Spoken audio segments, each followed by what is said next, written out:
is that you have to learn how to think in the market's perspective. I just simply, as a heading, would say that you have to learn how to think in probabilities. Now, this is really kind of where most traders have their, let's say, have the greatest amount of difficulty. And first, in recognizing what it is, what it means to think in probabilities, and then once they recognize it, implementing some process or series of steps where they're actually retraining their mind to think in probabilities. Now, just before I even get into it, just so you kind of have a little bit of a background, is that our minds do not naturally think that way. Our minds don't naturally process information in a way that will cause us to, let's say, be in harmony with or have, let's say, be in correspondence with the nature of the way the market exists. And so we have to do something very specific to train our minds to think in probabilities if we want to create consistency.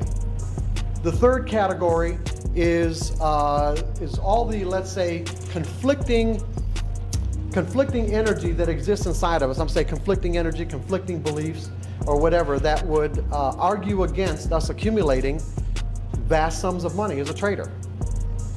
When we look back and with a little bit of introspection and say, why did this happen? We make trading errors that cause these kinds of drawdowns.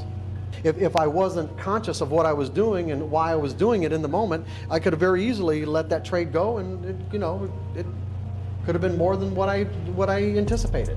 And the problem is that when we experience these kind of drawdowns, they create psychological damage. They create the kind of psychological damage that's very difficult to recover from. What kind of psychological damage am I talking about?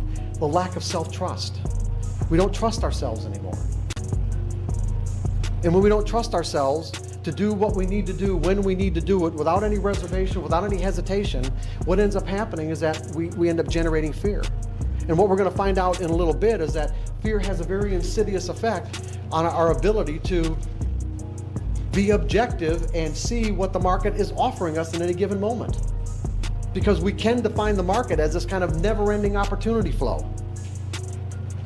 And the market's is basically giving us an opportunity in any given moment to get in, add to, detract from, or get out.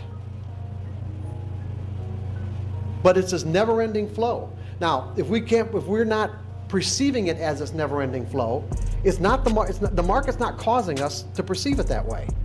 It's what's going on inside of us that's causing us to perceive it as something other than this never-ending opportunity flow.